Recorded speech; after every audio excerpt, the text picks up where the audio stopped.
Nessa edição do Jornal da Univates. Bancários entram em greve na região. Ministério Público lança campanha contra a corrupção. Direitos humanos. O Estatuto da Criança e Adolescente está mesmo sendo cumprido. E a LAF empata com São José pela Liga Nacional. Essas e mais notícias a partir de agora. O Jornal da Univates está no ar.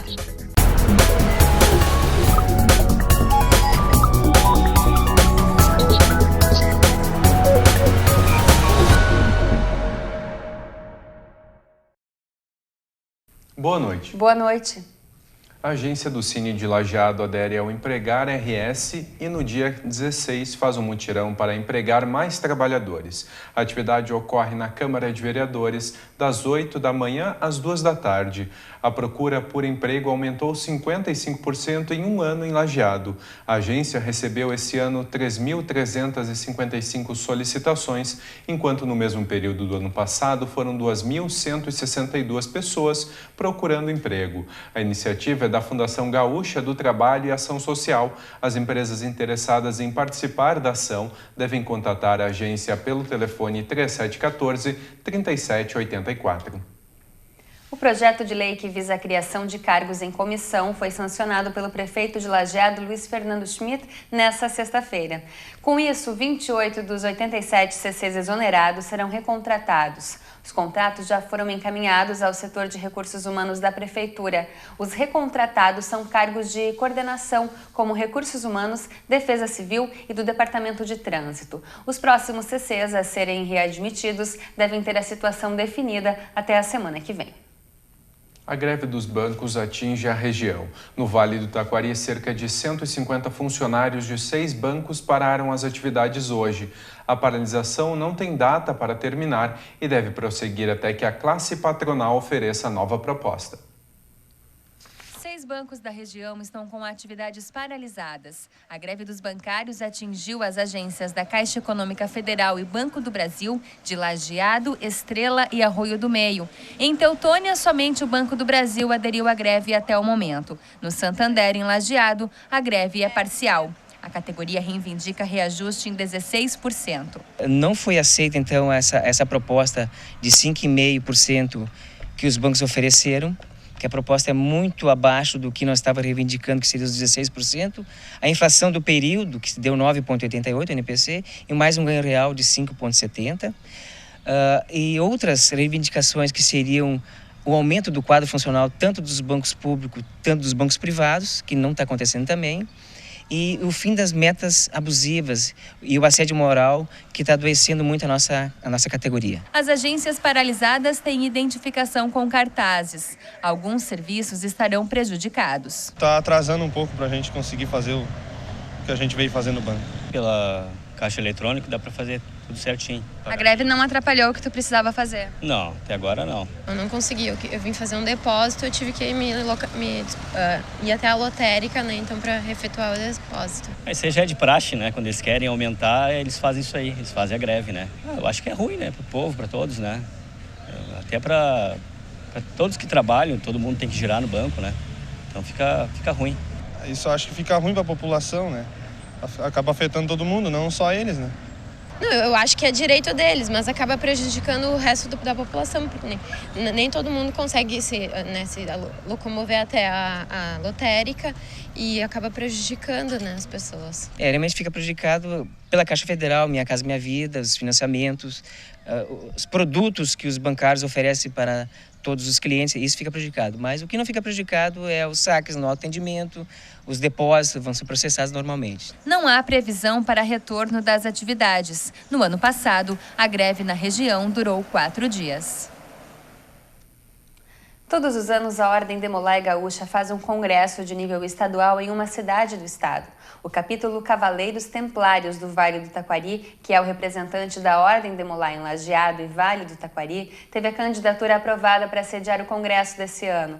O evento vai ser nos dias 10 e 11, na Univates. São esperados em torno de 700 inscritos, nessa que é a 26ª edição do congresso.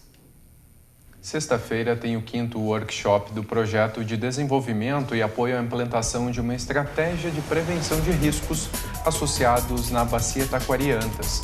O evento vai ser no prédio 7 da Univates e começa às 8h30 da manhã. A entrada é de graça.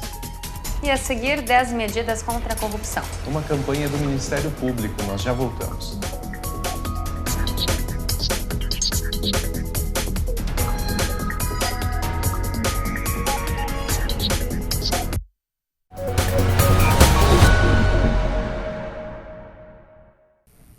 Vai até quinta-feira a votação para a escolha dos finalistas do primeiro Festival Barulhinho Bom Univates. O voto é aberto ao público, sendo possível escolher mais de uma banda. Os vídeos já estão disponíveis no site univates.br/barulhinho bom. Os vídeos mais votados em cada categoria farão parte da apresentação do festival no dia 18 desse mês no Teatro da Univates. Os primeiros colocados recebem como prêmios uma participação no programa Audiômetro da TV Univates e em um programa da Rádio Univates em datas a serem definidas, assim como a gravação em HD da participação no concurso. Amanhã tem matéria completa com todos os detalhes aqui no Jornal da Univates. Além de pessoas com deficiência, idosos e gestantes também podem ser beneficiados com a revisão da NBR 90/50. As alterações nessa norma sobre acessibilidade são tema do comentário de Morgana Domênica. Boa noite, Morgana. Boa noite a todos e todas. Nos últimos dias foi revisada e disponibilizada na internet uma versão atualizada da NBR 9050, uma norma técnica da Associação Brasileira de Normas Técnicas, ABNT, que dispõe sobre a acessibilidade arquitetônica em espaços, equipamentos, mobiliários. Uma das questões que eu gostaria de destacar a respeito dessa revisão é a sua concepção em especial. Da forma como ela foi organizada, foram consideradas as necessidades, sim, das pessoas com deficiência, que são o público-alvo, em especial, dessas normas, mas também considera-se as necessidades de outras pessoas, de outros sujeitos, como, por exemplo, idosos, gestantes, pessoas que estejam com a mobilidade reduzida por um curto período de tempo em função de um acidente, de um procedimento de saúde. Enfim, todos acabam por ser beneficiados por essas novas normas. Alguns exemplos bastante simples para a gente poder perceber o quanto eles interferem no nosso dia a dia, né? Uma das questões que foi normatizada agora é uma nova porcentagem de inclinação da rampa, né? As rampas que nós utilizamos em lugar da escada. Antes, o permitido era uma inclinação de 10%. Agora, no máximo, a rampa pode ter uma inclinação de 8%, que é a mesma considerada em países da Europa e dos Estados Unidos. Outra questão é a questão dos sanitários. Muitas pessoas obesas reclamam do tamanho dos sanitários nos espaços públicos, ou então quem entra com uma bolsa precisa se organizar naquele espaço muito curto. Agora, entre o vaso sanitário e a porta, é necessário que se tenha 60 centímetros. Podem parecer coisas muito pequenas, mas elas fazem a diferença. E eu trouxe aqui apenas 2 exemplos, que são exemplos corriqueiros, mas várias outras questões foram modificadas, né? Vale a pena conferir para quem trabalha, arquitetos, né, engenheiros que trabalham com isso. É importante que se informem a respeito dessas novas normas e que elas sejam agora colocadas em prática. É claro que a gente sabe que os espaços não saem assim, né? Os espaços públicos em especial não saem assim fazendo reformas, mas os prédios novos já passam a ser construídos a partir dessa normativa e os demais aos poucos vão se organizando para melhorar a vida das pessoas com deficiência, que precisam ter acesso aos espaços e bem como de todos nós. Uma ótima semana a todos. Obrigada, Morgana. Você acha possível combater a corrupção no Brasil, eliminar fraude no pagamento de impostos, acabar com o desvio de verbas públicas e punir quem enriquece de forma ilícita, por exemplo? Parece difícil, é quase um sonho, mas pode ser possível. Por isso, o Ministério Público Federal faz campanha para implantar 10 medidas que na prática podem solucionar ou diminuir a corrupção. Hoje pela manhã, no Ministério Público de Lajeado, foi realizado encontro para debater as 10 medidas de combate à corrupção. participação de membros do Poder Judiciário, Legislativo e também pessoas da comunidade. A campanha quer arrecadar cerca de 1.500.000 assinaturas para que as medidas virem projeto de lei. A ideia não é utilizar o intermédio de políticos, apenas a força popular. O projeto de lei chegando no Congresso com o respaldo popular, e quanto mais assinaturas a gente colher, mais isso vai dar a demonstração da importância, da sensibilização e do momento que nós vivemos, que um projeto de lei chegando por iniciativa popular no Congresso, ele toma outra forma. Segundo a Promotoria de Lajeado, a participação da comunidade é fundamental para a efetivação do projeto. São cerca de 200.000 eleitores aqui na região. A meta é que 1%, cerca de 2.000, participem da coleta de assinaturas para depois entregar ao Congresso Nacional. Nesse momento em que essa situação é uma pauta nacional, obviamente que vai gerar discussão, haverá posições contrárias, porque juridicamente sabe-se que isso é natural do debate, mas acreditamos que seja a melhor parceria, não com o deputado, não com o partido. Não que não seja possível isso, mas eles ouvem as ruas de forma diferente quando essa pauta é da sociedade. A campanha segue até o mês de dezembro. A assinatura pode ser feita no Ministério Público e também na sede da Justiça Federal em Lajeado. Além disso, a ficha para votação está disponível para download no site www.10medidas.mpf.mp.br. Hoje pela manhã foi feito o cadastro de entidades que desejam participar com pontos de coleta de assinaturas. Nós imaginamos que poderíamos hoje definir que tipo de ação e a data e a entidade responsável, a entidade e a pessoa responsável que fosse desencadear ela. Não significa que essa pessoa vai ser a única que vai ser lá. Ela vai pensar como fazer e vai mobilizar a nós, a outros caminhos. Os servidores do Ministério Público Estadual, que aqui se fazem presente, do Ministério Público Federal, que também aqui estão e tem outros colegas, também individualmente ou coletivamente também poderão, eventualmente, dependendo uma prévia combinação, também ser acionados para participar disso. Hoje pela manhã o dia começou com chuva, mas durante a tarde o sol predominou na região. Amanhã uma massa frente fria passa a influenciar nas condições do tempo. Ao longo do dia, a nebulosidade aumenta e são previstas pancadas de chuva. Não se afasta o risco de chuva forte e temporais para o vale. As temperaturas na quarta dependem novamente da variação das nuvens e a sensação pode ser de abafamento em alguns intervalos. A tendência é que o tempo permaneça instável até o fim de semana. Veja as temperaturas para amanhã. E a seguir a gente fala sobre direitos humanos.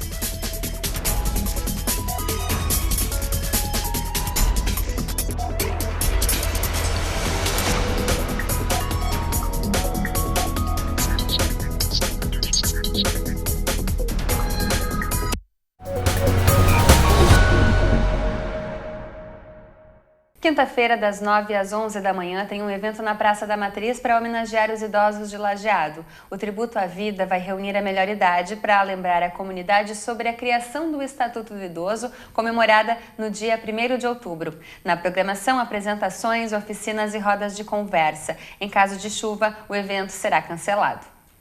O ECA, Estatuto da Criança e do Adolescente, criado em 1990, assegura que é dever da família, da comunidade, da sociedade em geral e do poder público garantir os direitos básicos para a criança e adolescente. Mas a realidade algumas vezes é outra. É isso que você confere na reportagem produzida pela UX TV, parceira da Rede Prosa para a série sobre direitos humanos.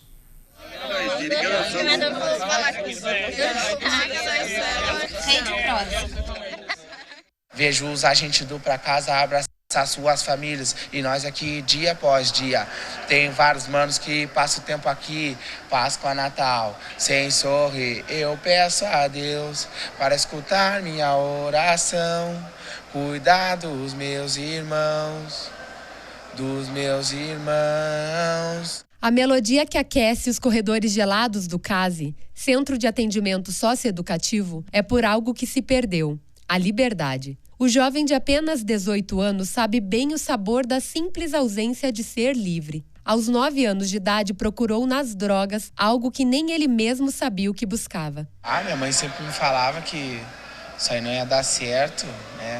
Todo começo tem um fim, toda loucuragem sempre dá errado, a vida do crime é ilusão, e eu achava que não. As ausências sentidas por jovens privados de liberdade do CASE de Caxias do Sul, região nordeste do estado do Rio Grande do Sul, hoje se limitam apenas em uma, a de ser livre. Os jovens do lado de fora das grades de ferro também buscam por uma liberdade, não muito diferente, a liberdade de falar, de ser ouvido, de viver. 28 jovens morrem todos os dias no Brasil. Segundo a Secretaria de Direitos Humanos da Presidência da República, vive-se hoje um genocídio da juventude brasileira. Isso traz uma reflexão e um questionamento.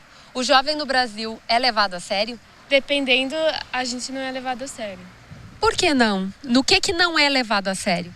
A questão de que a gente não tem muita experiência, de que a gente está aprendendo. O jovem, ele, para ser enxergado, ele tem que se manifestar muito mais do que uma pessoa que é mais velha. Que ambiente o jovem tem para ele, para se descobrir, para conhecer, para aprender, além da escola? A gente trata eles como aborrecentes, ou é coisa de criança, ou é coisa de adolescente, vai passar. Teve uma época dos bondes. O que eles buscavam naquilo? Uma família, né? O apoio entre eles, coisa que a família real, sanguínea, não dá, ou a família escola não dá. Então, assim, a gente não escuta eles. Muitas vezes a violência também é uma forma de fala, porque esse jovem, provavelmente, né, a gente sabe que para ele praticar uma violência, ele também antes ele foi violentado de alguma forma.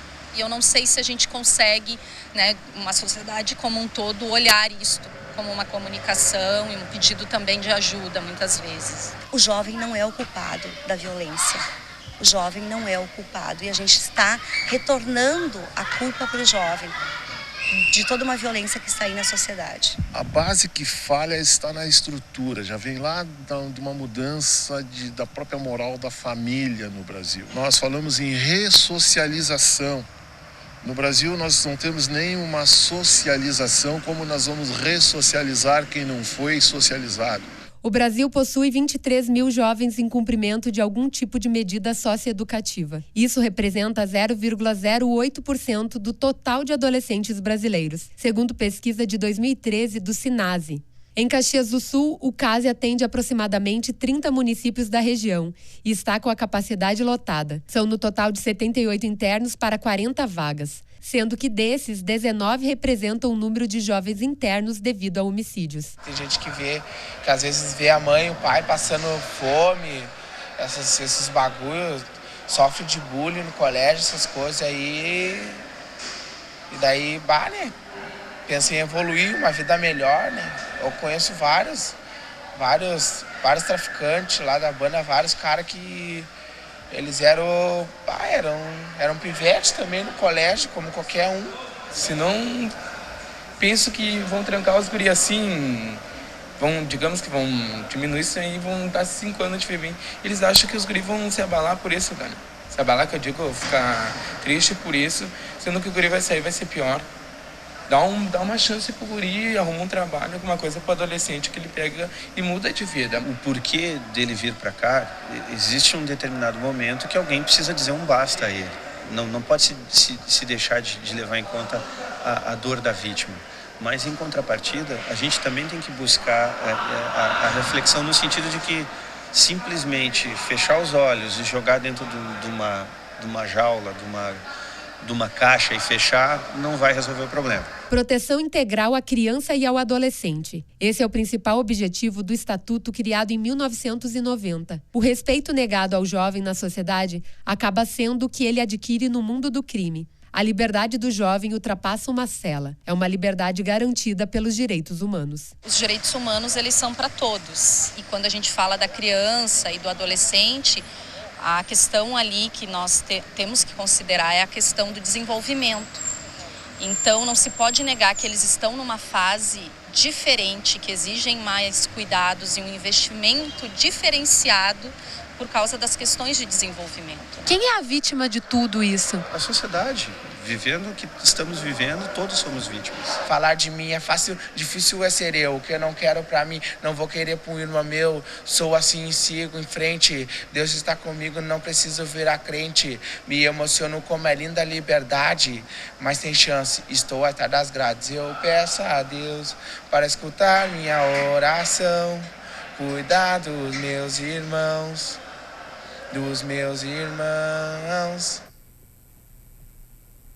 Sete modalidades esportivas fazem parte da 9ª edição dos Jogos Escolares do Ensino Médio, o Joguem. Sediado no Complexo Esportivo e na pista olímpica da Univates, o Joguem cria um espaço de competições, um momento de integração de alunos e professores, além de aproximar a comunidade escolar da instituição. O evento vai até novembro. As modalidades a serem disputadas nessa semana são vôlei e natação.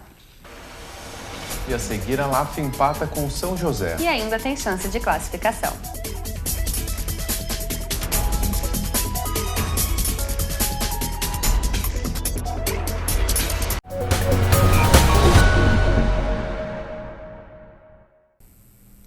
Dia 22 de novembro tem a primeira meia maratona Personal Fit. A largada será no Parque Professor Teobaldo Dick, às 8h30 da manhã. Serão 3 percursos, 5, 10 e 21 quilômetros. As modalidades são corrida e caminhada. Inscrições podem ser feitas pelo site valedoesporte.com.br.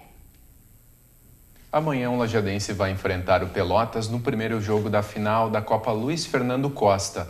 A partida é na Arena Alviazul e começa às 8 da noite. O jogo de volta é quarta-feira da semana que vem, em Pelotas, na Boca do Lobo. O campeão da Copa Luiz Fernando Costa garante vaga na Copa do Brasil do ano que vem. A LAF precisava só dela para seguir viva na busca por uma vaga na próxima fase da Liga Nacional. Só que do outro lado tinha o São José. O time de São Paulo abriu vantagem no placar e manteve durante toda a primeira etapa. No segundo tempo, 2 viradas da LAF. Mas no fim, resultado amargo para os dois lados. O primeiro gol veio com o Lucas, mas não valeu. A falta era em 2 lances. Valeu mesmo foi o gol de Vandinho. Depois do vacilo do próprio Lucas, o São José não desperdiçou.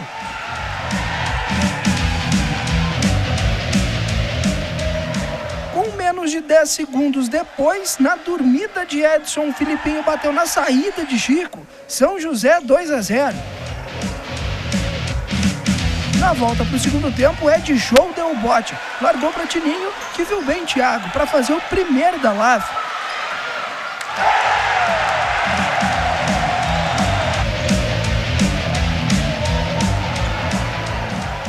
De pênalti, o mesmo camisa 9 fez o segundo. Thiago empatou o jogo em Lajeado. Na base da pressão, Marcelo Giba roubou. Caiu para Thiago, que viu Edson. E na volta, o capitão Marcelo Giba fez o vira-vira no Complexo Esportivo. Só que o São José não se entregou. E de novo ele, Filipinho, balançou a rede com o desvio do Marcelo Giba. Só que no 2-1 de Ed Show com o Thiago, espetacular Edson, faltando 2:21 para terminar. Deixou a LAF de novo na frente, 4-3 na Univates. Quando parecia certa a vitória, com 1:39 para acabar, Vandinho bateu do jeito que deu e Christian aceitou. Fim de LAF 4, São José também 4. E não tinha como ser diferente, a gente tinha que lutar até o final e a equipe adversária também. E tirar de lição aí, o vacilo, abrimos 2 jogos de vantagem e acabamos tomando uma virada aí, tem que aprender com isso. E para nós ainda nós continuamos com uma chance, mas já não dependemos mais de nós, então fica difícil. Mas o que tem que ressaltar foi tudo aquilo que a gente fez durante o jogo. No primeiro tempo o placar já não foi um placar justo no 2-0, onde eles escaparam 4 vezes e foram efetivos em 2.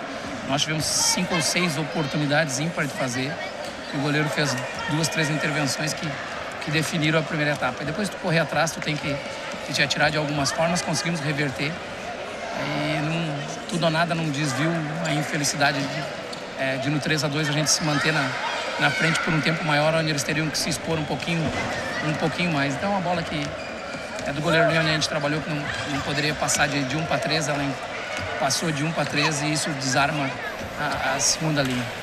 Então, o que fica de hoje é a entrega, a luta, mais uma vez, de toda a equipe que foi guerreira. A LAF ainda tem chances matemáticas de classificação. Para isso, precisa vencer Joinville na última rodada e torcer por um tropeço do São Paulo, que joga em casa, contra o já classificado Jaraguá. Nessa sexta, começa a segunda fase do estadual. A partida contra a BGF é às 8 da noite, em Bento Gonçalves. A edição de hoje fica por aqui. A gente te espera amanhã à noite, a partir das 6h30. Tenha uma boa noite. Obrigada pela companhia, tenha uma ótima noite e a gente te espera amanhã.